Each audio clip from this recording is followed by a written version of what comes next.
Hi, my lovely viewers. This is Aloy World Learning tutorial channel for you.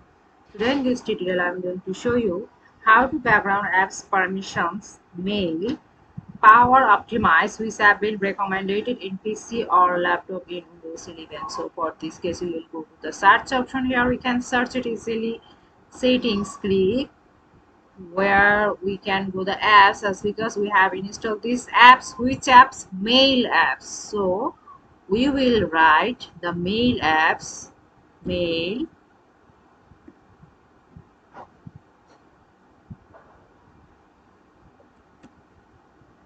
See here lots of mail options. We want to work this here, mail, three dot icon and advanced options. Click here.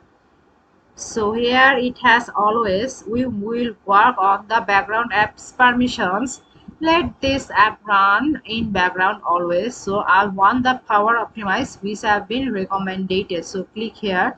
See, in this way we can do these things. So thank you so much for watching this video. Please subscribe this channel. Hopefully this tutorial will help you so much.